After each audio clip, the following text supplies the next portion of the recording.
आज की इस वीडियो में हम देखेंगे रस। तो रस टॉपिक आपका पूरा इस वीडियो में हम कंप्लीट कराने वाले हैं।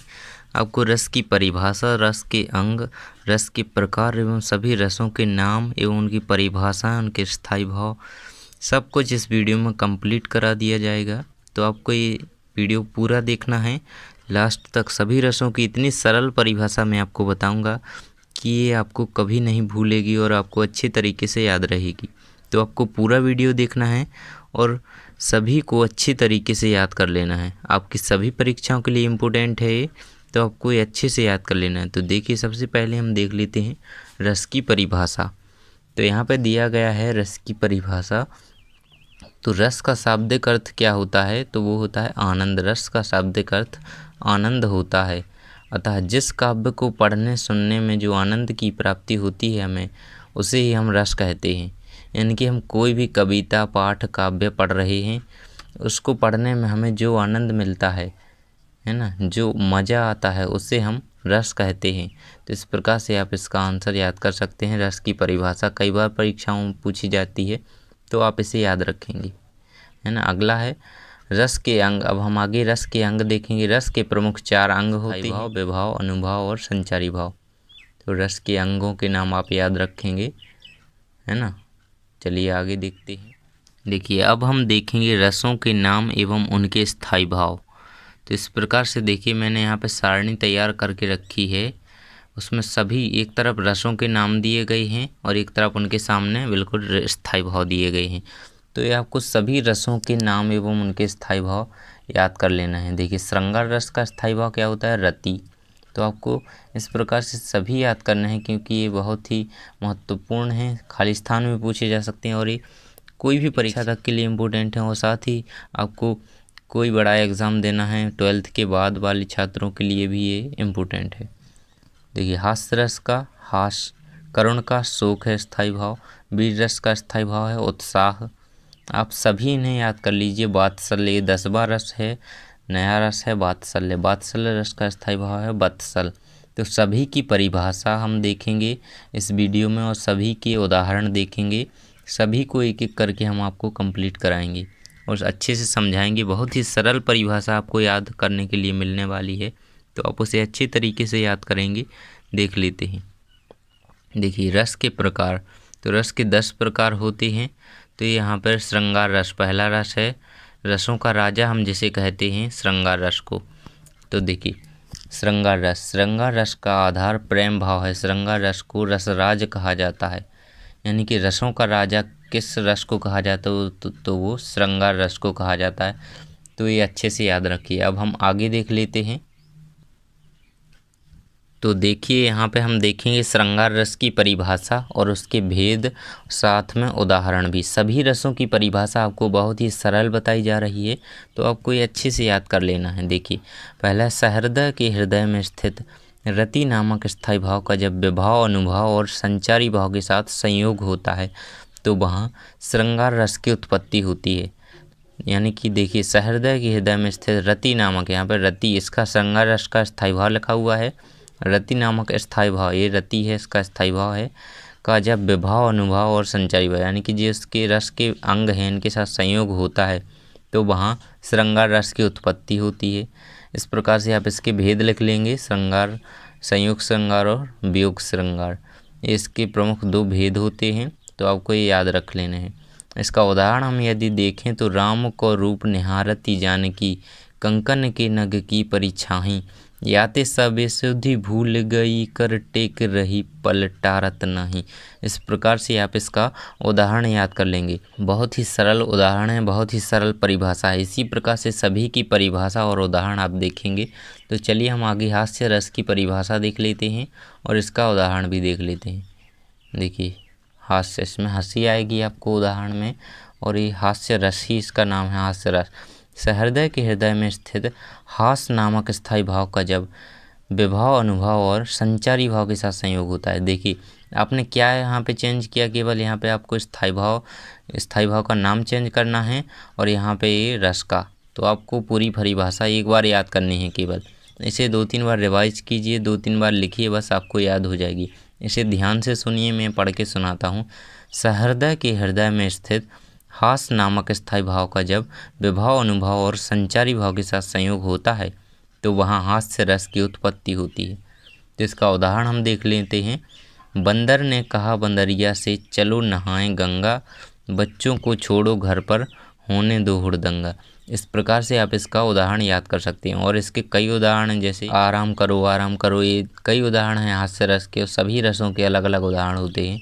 तो आप जो भी आपको सरल लगे वो आपको याद कर लेना है। मैंने आपको ये वाला बता दिया है, आप इसे भी याद कर सकते हैं। तो अगला हम देख लेते हैं करुण रस। करुण रस की परिभाषा और उदाहरण आप देखेंगे यहाँ पे। देखिए, सहृदय के हृदय में स्थित शोक। यहाँ पे देखिए आपने वही, केवल यहाँ पे आपको क्या करना है, स्थायी भाव का नाम चेंज करना है और यहाँ पे रस का नाम चेंज करना है। बस इतना आपको याद रखना है, जो रस है उसी का स्थायी भाव लिखना है। ये आप याद कर लीजिए बस, और आपको अच्छे से सभी रसों की परिभाषा आ जाएगी। कभी भी पूछ ली जाए परीक्षा में तो आप कभी भी नहीं इसे मिस करेंगे और अच्छे से करके आएंगे।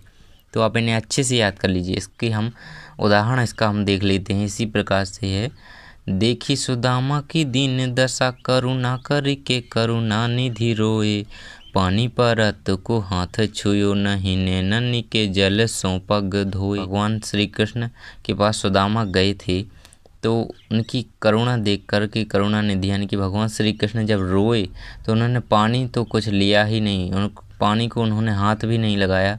उनके आंसू इतने गिरे, उनकी दशा देख कर के सुदामा की, उनके आंसू गिरे इतने, नैनन के जल यानी कि नैनों आँखों के जल यानी आँखों के आंसुओं से उनके पग धोए।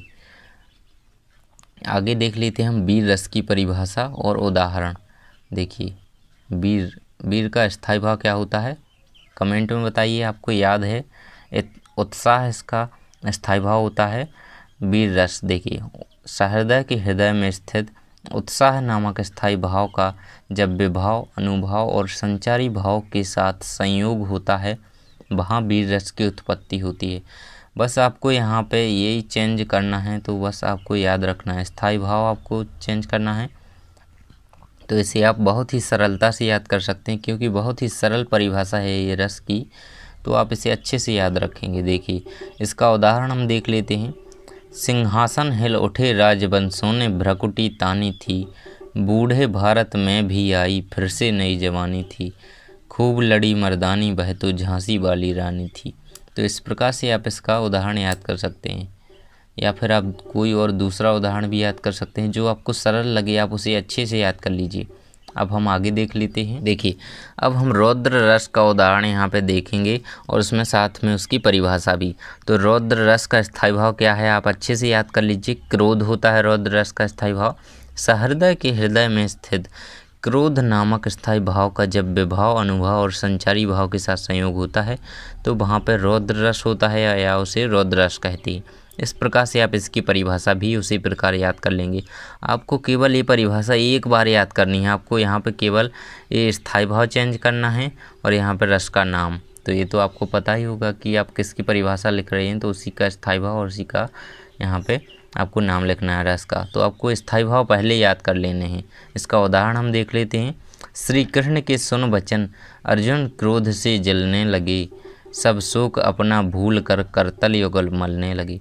इस प्रकार से आप अपना पूरा उदाहरण याद कर सकते हैं। अब हम आगे देख लेते हैं भयानक रस की परिभाषा।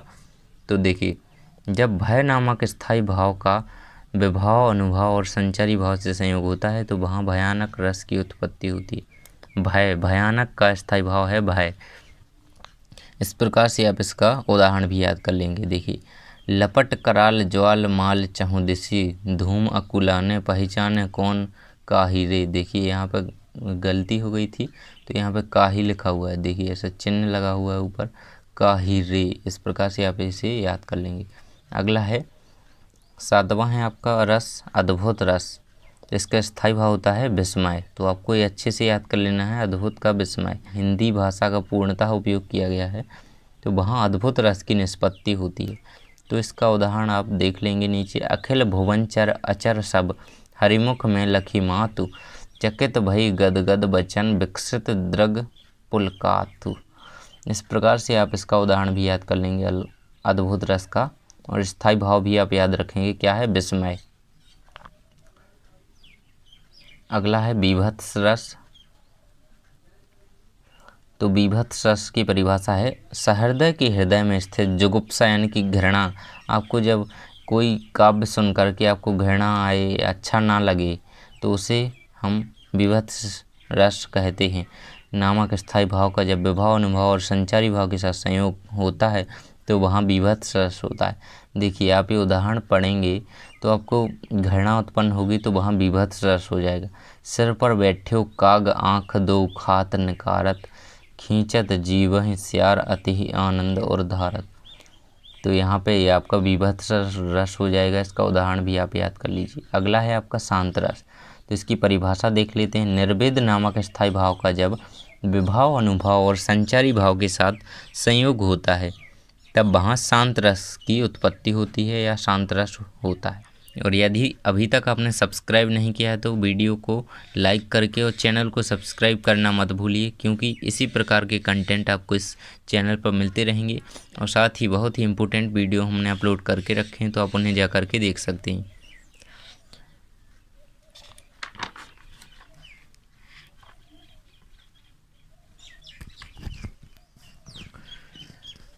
देखिए, अब हम इसका उदाहरण देख लेते हैं। मन रे परस हरि के चरण, सुभग शीतल कमल कोमल त्रिविध ज्वाला हरण। तो इसका ये उदाहरण हो जाएगा आपका शांत रस का, है ना। अब अगले वात्सल्य रस। तो इसका स्थायी भाव होता है वत्सल यानी कि प्रेम, वत्सल। सहृदय के मन में वात्सल यानी कि प्रेम, वत्सल नामक स्थायी भाव का जब विभाव अनुभाव और संचारी भाव से संयोग होता है तब वहाँ वात्सल्य रस की उत्पत्ति होती है, तो उसे वात्सल्य रस कहा जाता है। इसका आंसर हो जाएगा यानी कि उदाहरण, तो जशोदा हरिपाल ने झुलावे। यहाँ पे शॉर्ट में लिखा हुआ है, आप इसका पूरा रूप भी याद कर सकते हैं। तो आपको हमने इस वीडियो में सभी रसों की परिभाषा उदाहरण सहित याद करवा दी है, तो आप इसे अच्छी तरीके से रिवाइज कीजिए। और यदि आपने पिछले वीडियो नहीं देखे हैं, हमने आपके लिए बहुत ही महत्वपूर्ण पत्र और एप्लीकेशन यानी कि प्रार्थना पत्र प्राचार्य के लिए अपलोड कर दिए हैं, तो आप उसे जा कर के देख सकते हैं। शुल्क मुक्ति के लिए स्थानांतरण प्रमाण पत्र हेतु इंग्लिश में टीसी की वो आपको एप्लीकेशन और प्रार्थना पत्र आपको मिल जाएंगे, तो वो आपको याद कर लेने हैं। यदि अभी तक सब्सक्राइब नहीं किया है तो सब्सक्राइब करके बेल आइकन को प्रेस कर दीजिए और वीडियो को लाइक कर दीजिए और अपने दोस्तों के साथ इस वीडियो को शेयर कर दीजिए। थैंक्स फॉर वॉचिंग, मिलते हैं अगले वीडियो में।